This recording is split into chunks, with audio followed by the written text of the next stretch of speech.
Movie की starting scene में हमें 1996 यानी पास्ट का सीन दिखाया जाता है। वहाँ पर एक आदमी जॉगिंग कर रहा होता है। वहीं पर उसे एक गेम बोर्ड मिलता है जिसके ऊपर जुमांजी लिखा होता है। वो शख्स उस गेम को अपने बेटे को दे देता है। नाइट में जब वो बच्चा उस गेम को ओपन करता है तो उस गेम से एक तेज रोशनी निकलती है और वो वहाँ से गायब होकर गेम के अंदर चला जाता है। इसके बाद ये सीन यहीं पर कट जाता है और अब हमें प्रेजेंट का सीन दिखाया जाता है।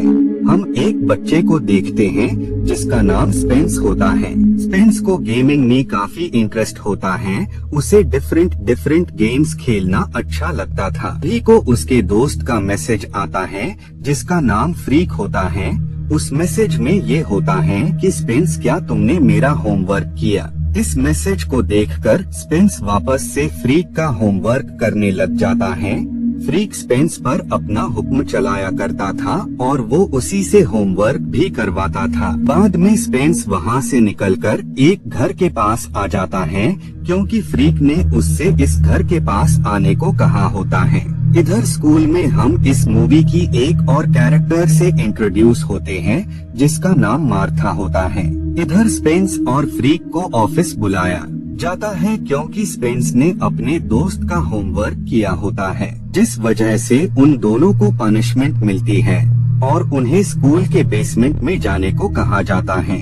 इधर हम बेथनी को देखते हैं जो कि क्लासरूम में अपना सेलफोन यूज कर रही होती है, जिस वजह से उसे भी पनिशमेंट के तौर पर क्लास से बाहर निकाल दिया जाता है। इन चारों लोगों को स्कूल के बेसमेंट में भेज दिया जाता है क्योंकि इन सब ने स्कूल के किसी न किसी रूल को ब्रेक किया होता है। ये सब लोग यहाँ पर आकर काफी बोर हो गए होते हैं, इसीलिए वो वहाँ पर किसी इंटरेस्टिंग चीज की सर्च करने लगते हैं। तभी उन्हें वहाँ पर वही वीडियो गेम नजर आता है जिसके ऊपर जुमांजी लिखा होता है।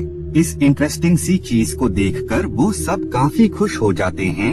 एटलीस्ट उन्हें टाइम पास करने का कोई न कोई जरिया जो मिल गया होता है। खैर वो इस गेम को खेलने का डिसाइड करते हैं। तभी गेम में कोई खराबी आ जाती है जिस वजह से वो बंद पड़ जाता है। लेकिन अगले ही पल उनसे साथ एक अजीब चीज होने लगती है। वो सब आहिस्ता आहिस्ता करके गेम के अंदर चले जाते हैं और वो सब गेम के अलग अलग कैरेक्टर्स में बदल जाते हैं। ये देखकर ये सब काफी शॉक हो जाते हैं क्योंकि इन्हें इन सब के बारे में कुछ भी समझ नहीं आ रहा होता है कि ये सब गेम के अंदर कैसे आ गए। स्पेंस काफी पावरफुल आदमी में तब्दील हो गया होता है।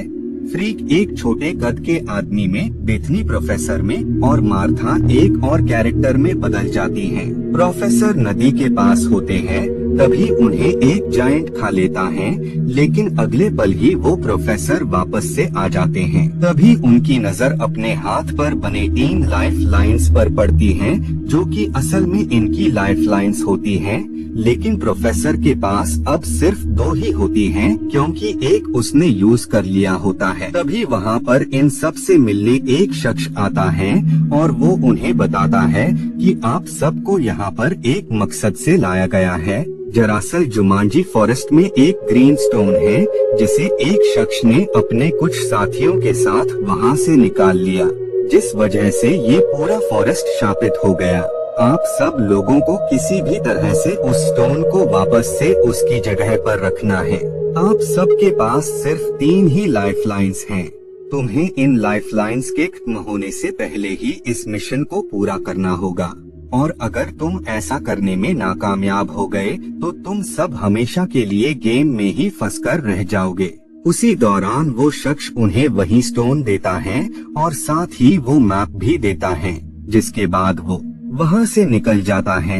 ये सब उस मैप को देखकर उस स्टोन की लोकेशन तक पहुँचने का मैप समझ रहे होते हैं, लेकिन ये मैप वहाँ तक पहुँचने का सिर्फ एक ही हिस्सा होता है और दूसरा हिस्सा इन्हें ढूंढना होगा। उसी दौरान उन्हें अपनी पावर्स और अपनी वीकनेस का पता लगता है। तभी वहाँ पर कुछ लोग आ जाते हैं जो कि बाइक पर होते हैं। वो उन लोगों पर अटैक कर देते हैं जिस वजह से स्पेंस और उसकी टीम को वहाँ से भागना पड़ता है और साथ ही वो लोग उनकी गोली से खुद को सेव भी कर रहे होते हैं।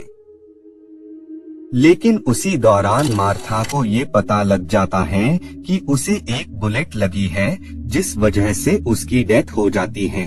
लेकिन अगले ही पल वो वापस से आ जाती हैं। लेकिन अब उसकी भी 2 लाइफलाइंस ही बची होती हैं।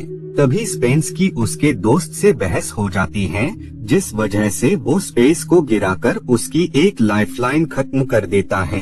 खैर बाद में ये सब लोग अपने सफर की तरफ आगे बढ़ने लगते हैं। वहीं पर उन्हें एक बच्चा मिलता है जो कि उन सबको एक रूम में ले आता है और वो उनसे कहता है कि अगला क्लू तुम लोगों के सामने है। और इतना कहते ही वो वहाँ से निकल जाता है। उन सबको एक बास्केट के अलावा वहाँ पर कुछ भी नजर नहीं आ रहा होता है। इसीलिए जब स्पेंस उस बास्केट को ओपन करता है तो उसे वहाँ पर एक स्नेक नजर आता है जो कि उन पर अटैक करने वाला होता है। लेकिन तभी स्पेस उस स्नेक को पकड़ लेता है ताकि वो किसी को भी बाइट न करने पाए। उसी टोकरी में उन्हें एक पेपर के साथ एक एलिफेंट भी मिलता है। इससे पहले कि वो कुछ समझ पाते उससे पहले ही वहाँ कुछ लोग आ जाते हैं जो कि उस स्टोन को उनसे हासिल करने आए होते हैं। वो लोग किसी तरह उन लोगों से खुद को सेव करने की कोशिश कर रहे होते हैं। तभी वहाँ पर एक शख्स आ जाता है जो कि स्पेंस और उसकी टीम को उन लोगों से बचाकर एक केव के रास्ते से आगे बढ़ रहा होता है। लेकिन उस केव में भी अलग अलग ट्रैप्स लगे होते हैं। वहाँ पर तेज धार वाले ब्लेड होते हैं जिन ब्लेड से वो सब बच जाते हैं। लेकिन ट्रैप्स अभी खत्म नहीं हुए होते हैं क्योंकि आगे एक ऐसी रिवर होती है जिसमें काफी डेंजरस क्रोकोडाइल होते हैं। लेकिन वो लोग वहाँ से किसी तरह खुद को सेव कर लेते हैं और बाद में वो सब लोग एक डोर से वहाँ से निकल जाते हैं। एलेक्स उन्हें बताता है कि वो काफी टाइम से गेम के अंदर ही हैं। इतने टाइम यहाँ पर रहने के कारण ही एलेक्स के पास बस अब एक ही लाइफलाइन होती है। और यहाँ हमें पता लगता है कि मैप के जिस आधे हिस्से की वो लोग सर्च कर रहे हैं वो असल में कोई और नहीं बल्कि एलेक्स होता है। एलेक्स असल में वही शख्स होता है जो कि हमें मूवी की स्टार्टिंग सीन में दिखाया जाता है। खैर इसके बाद ये सब लोग आगे बढ़ने लगते हैं। उसी वे में इन्हें कुछ गार्ड्स नजर आते हैं जिस वजह से मार्था को उन लोगों का ध्यान भटकाने के लिए चूज किया जाता है। लेकिन उसी दौरान मार्था से गड़बड़ हो जाती है जिस वजह से उन्हें मार्था पर शक हो जाता है और वो मार्था को पकड़ने वाले होते हैं। लेकिन मार्था उन पर ही अटैक कर देती है और बाद में वो लोग वहाँ से एक हेलीकॉप्टर को ले लेते हैं। जिसके बाद ये सब अपना सफर जारी करते हैं। उसी दौरान इनके हेलीकॉप्टर के पीछे कुछ गेंडे आने लगते हैं और उसी बीच फ्रीक से वो स्टोन नीचे गिर जाता है जिस वजह से फ्रीक उस स्टोन को लेने के लिए नीचे चला जाता है और वो काफी कोशिशों के बाद स्टोन को लेने कामयाब हो गया होता है। लेकिन इसके साथ ही वो उन गेंडों के नीचे आकर मारा जाता है। लेकिन जल्द ही वो लाइफलाइन की वजह से वापस से अलाइव हो जाता है और उसे वो पकड़कर नीचे गिरने से बचा लेता है। जिसके बाद ये सब के सब उस प्लेस पर आ गए होते हैं जहाँ पर इन्हें उस स्टोन को वापस उसकी जगह पर रखना होता है। वो सब आगे की तरफ बढ़ने लगते हैं। तभी कुछ एनिमल स्पेंस पर अटैक कर देते हैं और बाद में वो उसे मार देते हैं।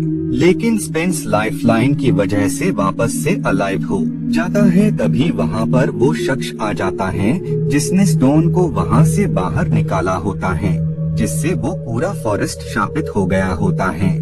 वो शख्स स्पेंस कहता है कि तुम्हारे पास जो पत्थर हैं वो तुम मुझे वापस कर दो। इधर स्पेस के दोस्त के पास एक एलिफेंट आता है जो कि काफी तेजी से बढ़ रहा होता है।